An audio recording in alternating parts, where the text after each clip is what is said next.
இச்செய்தியை வழங்குபவர் Aalayam associates private limited property developers.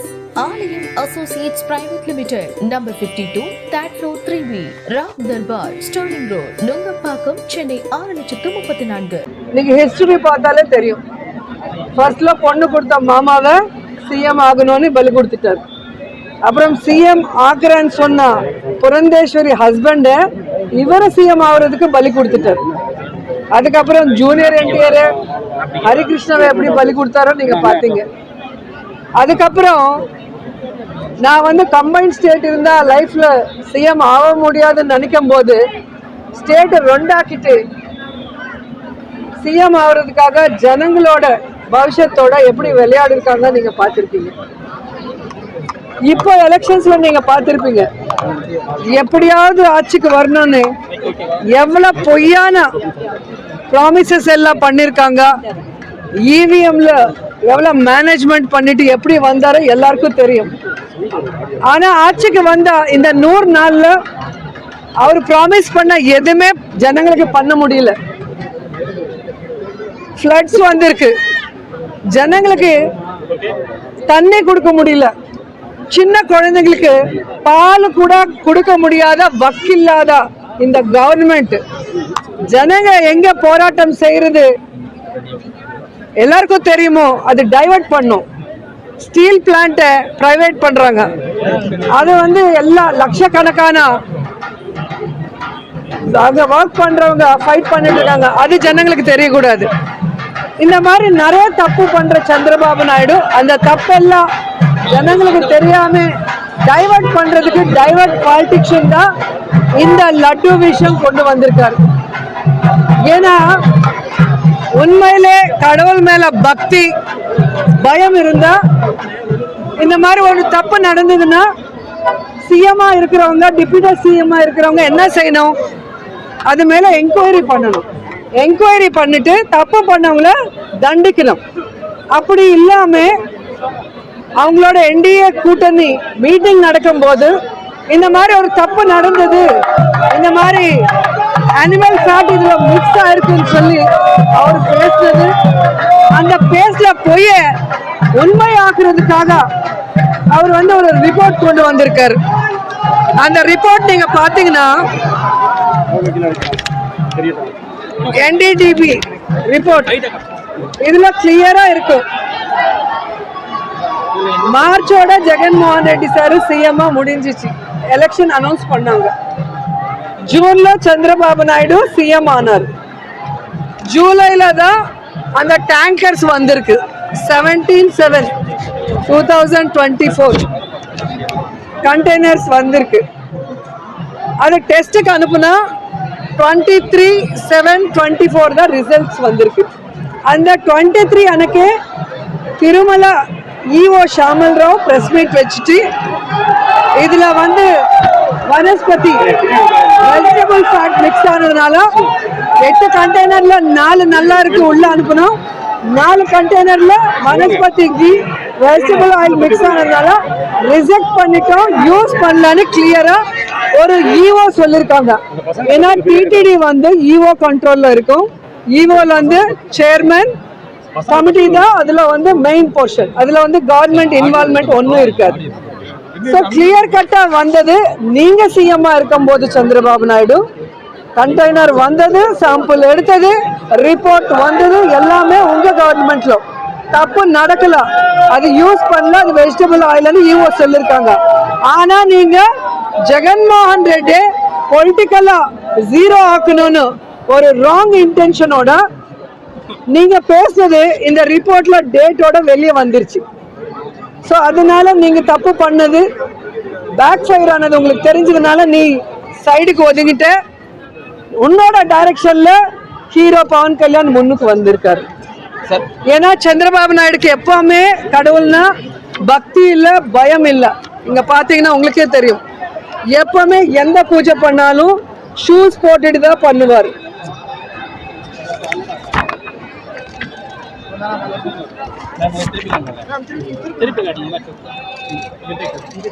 எந்த பூஜை பண்ணாலும் ஷூஸ் போட்டுட்டு தான் பண்ணுவார்.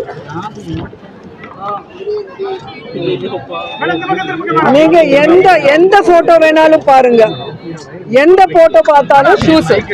அவங்களுக்கு வந்து கடவுள்னா பக்தி இல்ல, பயம் இல்ல.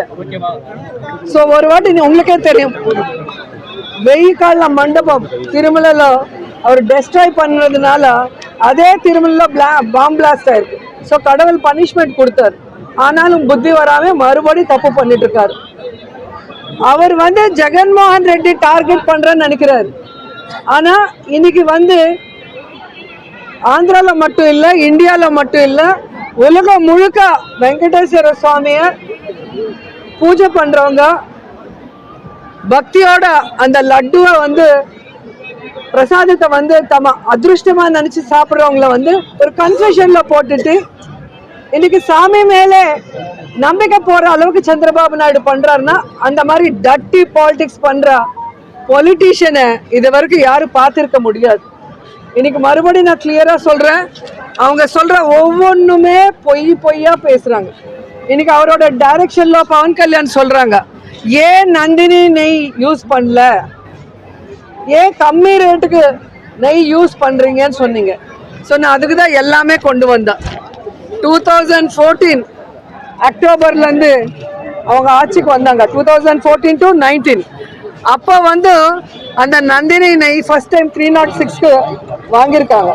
அதுக்கப்புறம் ஏன் கொடுக்கல 2015ல வேற ஆளுக்கு கம்மி ரேட்டுக்கு வித்திருக்காங்க. ஸோ இது வந்து நீங்க உங்களுக்கு கொடுக்குற ஒவ்வொரு காப்பி நீங்க பார்த்துக்கோங்க. 2014 to 2024 வரைக்கும் டெண்டர் ப்ராசஸ் என்ன, எந்த மாதிரி L1 கொடுப்பாங்க டெண்டரு, அதுல என்ன டெண்டர் யாருக்கு L1 கொடுப்பாங்க, யார் வந்து நெய் எப்படி சர்ஃபரா பண்ணுவாங்க, அது எப்படி டெஸ்ட் பண்ணுவாங்க, டெஸ்ட் பண்ணி எப்படி அனுப்புவாங்க, டெஸ்ட்ல சரியா இல்லைன்னா எப்படி ரிஜெக்ட் பண்ணுவாங்க, எந்தெந்த கவர்மெண்ட்ல எத்தனை வாட்டி ரிஜெக்ட் ஆயிருக்குன்னு இதுல கிளியரா இருக்கு. ஸோ ரிஜெக்ட் ஆனது ஜூலை 23 ஒரு ஈஓ சொன்னதுக்கு அப்புறம் 2 monthsக்கு அப்புறம் செப்டம்பர்ல தெலுங்கு தேசம் ஆபீஸ்ல இருந்து ஒரு ஃபேக், ஒரு பொய்யான ஒரு ரிப்போர்ட் வந்து வச்சு இதுல அனிமல் ஃபேட் மிக்ஸ் ஆயிருக்குன்னு சொல்ல வச்சாங்க. டிடிடில நடந்தா டிடிடி ஈஓ கூட பேச சொல்லுங்க. ஏன் டிடிபி ஆபீஸ்ல உங்க கட்சி பார்ட்டி ஆபீஸ்ல ஏன் வச்சிருக்கீங்க? ஃபர்ஸ்ட். ரெண்டாவது, ஒருவேளை அது நடந்தா உங்க ஆட்சியில தானே நடந்த மாதிரி. எந்த ஆட்சியில நடந்தாலும் நாங்க ஆட்சியில இருந்தா நீங்க ஒன்றும் பண்ண முடியாது, வெறும் அப்போசிஷனா கத்த முடியும். ஆனா இன்னைக்கு நீங்க அதிகாரத்துல இருக்கும் போது ஏன் அதை பத்தி விசாரணை பண்ணி தண்டிக்காம பிரஸ் மீட் பண்றது, கோயிலுக்கு போய் அந்த படி எல்லாம் கிளீன் பண்றது, இந்த டிராமா ஏன் பண்றீங்கன்னு கேக்குறேன். இப்போ மேலையும் உங்க கவர்மெண்ட் தான் இருக்கு, கீழையும் உங்க கவர்மெண்ட் தான் இருக்கு. இந்த என்டிஏல நீங்களும் பவன் கல்யாணும் மோடி சார் இருக்கும் போது நாங்க வந்து எந்த என்கொயரி வேண்டாம்னு சொல்லலையே. ஜெகன் சார் யார சேர்மேனா வச்சாங்களோ சுப்பாரெட்டி சார் கிளியரா சுப்ரீம் கோர்ட்ல கேஸ் போட்டிருக்காங்க. இத பத்தி விசாரணை பண்ணுங்க, குற்றவாளிய கண்டுபிடிங்க, அவங்களுக்கு வந்து தண்டனை கொடுங்க சொல்லி அவர் சொல்றாரு. சுப்பிரமணிய சுவாமி அவரும் கேஸ் போட்டிருக்காங்க. சிபிஐ என்கொயரி நாங்க கேட்டுட்டு இருக்கோம். இதெல்லாம் விட்டுட்டு சும்மா பிரஸ் மீட் டிராமா இதெல்லாம் பண்ணிட்டே இருந்தா இது என்ன பாலிடிக்ஸ்? ஸோ இது வரைக்கும் கேஸ்ட் பாலிடிக்ஸா பிளே பண்ணிட்டு ஸ்டேட்டை நாஸ்தி பண்ணிட்டாரு. இப்போ வந்து மத பாலிடிக்ஸ் பண்றாரு சந்திரபாபு நாயுடு. இது கரெக்ட் இல்லை. இது மீடியா கூட எக்ஸ்போஸ் பண்ணும். சந்திரபாபு நாயுடு பவன் கல்யாண் பண்ற டட்டி பாலிடிக்ஸை எக்ஸ்போஸ் பண்ணும். திருமலால லட்டுல எந்த விதமான மிக்சிங் இல்லை, அது எல்லாரும் தெரிஞ்சுக்கணும். அண்ட் முக்கியமானது, சனாதன தர்மம்காக நாங்க ஃபைட் பண்றோம்னு சொல்றவங்க சாமியை கும்பிடுறதில்ல, சாமியை நம்புறதில்ல. அவங்க பண்ற வேலைகளை பார்த்தாலே உங்களுக்கு தெரியும். பவன் கல்யாணோட அப்பா வந்து அவங்க பாட்டி விளக்கு ஏத்துனா அவங்க அப்பா அந்த விளக்குல சாமிக்கு ஏத்துனா விளக்குல சிகரெட் பிடிப்பாருன்னு பவன் கல்யாண் ஒரு இன்டர்வியூல சொல்லியிருக்காங்க. அவங்க பிரதர் அண்ணா நாகபாபு கடவுளே இல்லை, இதெல்லாம் ட்ராஷ், கடவுள் ஒரு பத்தி கேவலமா பேசியிருக்காங்க. அவரோட ட்வீட்டு பார்க்கலாம், அவரோட வீடியோ நீங்க அடிச்சாலும் யூடியூப்ல கிடைக்கும். இதே பவன் கல்யாண் என் பொண்டாட்டி கிறிஸ்டியன், என் பசங்க பாப்டிசம் எடுத்திருக்காங்க, நான் கூட எடுத்திருக்குன்னு சொல்லிட்டு அவர் சொல்லியிருக்காரு. இப்போ சனாதன தர்மம்னு சொல்லி நாங்க ஏதோ தர்மத்தை வந்து ராங்கா பண்றோம், அவங்க கரெக்டா பண்ற மாதிரி பேசுறது எங்களுக்கு ஒன்றும் புரியல. எங்களுக்கு என்ன ஷாக்குன்னா, ஃபர்ஸ்ட் ஒரு திருப்பதி பொண்ணா திருப்பதி மேல இவ்வளவு பெரிய பழி போட்டுட்டு சாமியை வந்து ரோட்டுக்கு கொண்டு வந்துட்டாங்க. இந்த அவரோட பாலிடிக்ஸ், அவர் சர்வைவ் ஆகுறதுக்கு, அவர் பண்ண தப்பு எல்லாமே யாரும் பார்க்க கூடாது பேசக்கூடாதுங்கிறதுக்கு பண்ணிட்டாரு. இப்போ ஜனங்க வந்து திருமலை வந்தா லட்டு வாங்கலாமா வேண்டாமா, இந்த லட்டுல கலந்துருக்கா கலக்கலையா ஒரு கன்ஃபியூஷன்ல இருக்காரு. நார்த் இந்தியன்ஸு, சவுத் இந்தியாவில் கர்நாடகா, தமிழ்நாடு, இவங்க எல்லாம். ஆந்திராவில் யாரும் நம்ப போகிறது கிடையாது, தெலங்கானாவில் யாரும் நம்ப மாட்டாங்க சந்திரபாபு நாயுடு. ஏன்னா அவரோட டட்டி பாலிடிக்ஸு கம்பைன்ட் ஸ்டேட்டில் பார்த்துருக்காங்க, டிவைட் ஆன ஸ்டேட்டில் கூட பார்த்துருக்காங்க. ஸோ இன்னைக்கு வந்து நாங்கள் கிளியர் கட்டாக சந்திரபாபு நாயுடுக்கு, பவன் கல்யாணுக்கு சம்பந்தம் இல்லாமல் வெளியே ஸ்டேட்லேருந்து எங்கள் ஸ்டேட்டுக்கு வந்து ட்ராமா ஆடுற பிஜேபி சின்ன சின்ன லீடர்ஸ் யாரோ இருக்காங்களோ அவங்க. ஏன்னா மோடி சாருக்கு தெரியுமா இல்லைன்னு எங்களுக்கு தெரியல. ஸோ இவங்க எல்லாருக்கும் நாங்கள் சொல்கிறது ஒன்று தான், உண்மையிலே தப்பு நடந்திருந்தா நாங்களே கேட்குறோம், சிபிஐ என்கொயரி போடுங்க, சுப்ரீம் கோர்ட்டு ஜட்ஜு அதுக்கு பரிவேட்சணை பண்ணணும். ஏன்னா அவரோட இதில் தான் நடக்கணும். சுப்ரீம் கோர்ட்டில் பில் இருக்கு, விசாரணை பண்ணுங்க, தப்பு பண்ணுறவங்கள தண்டிங்க. அதில் கலந்திருந்தா அதுக்கு யாரு அவங்கள தண்டிக்கணும், அது இல்லாமல் பொய் சொல்லியிருந்தா பொய் சொன்னவங்கள தண்டிக்கணும். இதுதான் நாங்கள் கேட்குறோம். ஸோ இது வந்து கிளியர் கட்டாக எல்லாருக்கும் தெரிகிற மாதிரி ப்ரெஸ் தான் பண்ணணும். ஏன்னா இது வந்து இனியோட முடியாது. இது எல்லா ஸ்டேட்லும் இந்த ஒரு பேட் பாலிடிக்ஸு இது போனால் கரெக்டாக இருக்கிறதுன்னு தான் இன்னைக்கு நான் பேச வந்திருக்கேன்.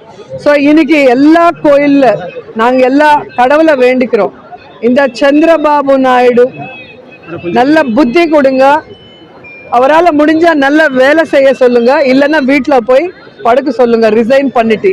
இந்த மாதிரி ஜனங்களையும் ஏமாத்திட்டு, ஃபேமிலி மெம்பர்ஸையும் ஏமாத்திட்டு, ஸ்டேட்டும் ஏமாத்திட்டு, ஃபைனலாக கடவுள் மேலே கூட கை வைக்கணும்னு நினைக்கும் போது அவங்களுக்கு கடவுளே தண்டனை, பெரிய தண்டனை கொடுக்கணும். அப்போதான் இன்னொருத்தர் கடவுள் கூட விளையாட மாட்டாங்க. என்ன சொல்லியிருக்காருன்னா, இந்த இதுக்கு முழுசா வந்து திருப்பதி தேவஸ்தானம் தான் பொறுப்பு இருக்கணும், இவர் ஜெகன்மோகன் ரெட்டி எதுக்கு பொறுப்பு இல்லை சொல்லியிருக்காரு. அதான் சொல்றேன்ல, சந்திரபாபு நாயுடு டைரக்ஷன்ல அவங்க கொடுக்குற ஸ்கிரிப்ட் தான் பவன் கல்யாண் அப்பப்போ ஒரு மாதிரி பேசிட்டே இருப்பாங்க.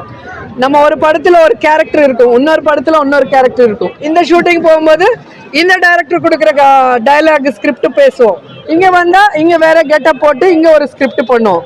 அதே தான் அவர் பண்ணிட்டு இருக்காரு. அவர் பாவம், அவருக்கு எதுவுமே தெரியாது, யார் என்ன எழுதி கொடுத்தா அது பேசுவார். முழுக்க முழுக்க இது அரசியல் தான். முழுக்க சந்திரபாபு நாயுடு செல்ஃபிஷ்னஸ். இந்த 100 நாள்ல அவங்க கொடுத்த எந்த ப்ராமிஸு ஜனங்களுக்கு செய்ய முடியல, ஸ்டேட்டை டெவலப் பண்ண முடியல. ஸ்டேட்ல நிறைய இஷ்யூஸ் நடக்குது.